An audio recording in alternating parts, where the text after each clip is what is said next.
Traffic আইন মেনে চলার বার্তা নিয়ে গ্রামে মানুষকে সচেতন করল কলকাতার পুলিশ।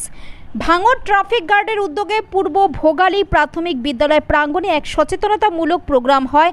এই প্রোগ্রামে উত্তর কাশীপুর থানার আইসি ও ভাঙড় ট্রাফিক গার্ডের আধিকারিকেরা উপস্থিত ছিলেন। বাল্যবিবাহ বন্ধ, সাইবার ক্রাইম এবং ট্রাফিক আইন মেনে চলার বিভিন্ন পরামর্শ দেওয়া হয়। বাল্যবিবাহ না দেওয়ার জন্য কাজী সাহেবদেরও হুঁশিয়ারি দেওয়া হয়। পাশাপাশি গ্রামের সাধারণ মানুষকে ট্রাফিক আইন মেনে চলার পরামর্শ দেওয়া হয়।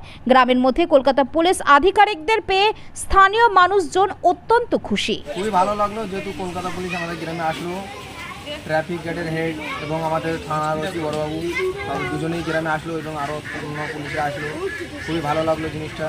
কতটা সেই গ্রামে আমাদের সবাইকে সতর্ক বার্তা দিল, খুবই ভালো লাগলো, খুবই আনন্দিত আমরা। না আগে কোনো এরকম পাইনি। কলকাতা পুলিশে যেগুলো আমরা পাচ্ছি সেগুলো আগে কোনোদিন পাইনি। কলকাতা প্রশাসনের তরফ থেকে আমরা প্রচুর হেল্প পাচ্ছি, প্রচুর গ্রাম শান্তি, সারা এলাকা শান্তি, সব দিক থেকে আমরা সুবিধা পাচ্ছি। যেগুলো হয় না রিফ্লেক্টিভ টেপ, ওগুলো বেশি দাম নয়, 10 টাকা 15 টাকা 20 টাকা 50 টাকায় লাগিয়ে দেবে, চারদিকে লাগিয়ে দিন, যাতে কিনা অন্য গাড়ি যদি আলোর ছটা ফেলে ওটা চকচক করে ওঠে এবং বুঝতে পারি যে ওখানে একটা ভ্যান রিক্সা আছে, হ্যাঁ কিছু আছে, তাহলে আমাদের কি হবে, অ্যাক্সিডেন্টের অনেক ইয়েটা কমবে।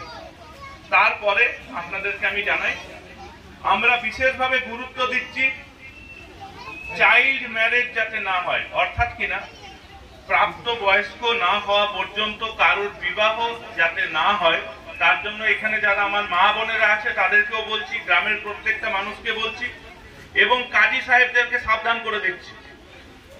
ভারতীয় দণ্ডবিধি অনুযায়ী 18 বছরের নিচে কোনো মেয়ের যদি বিয়ে হয় তা আইনত দণ্ডনীয় অপরাধ।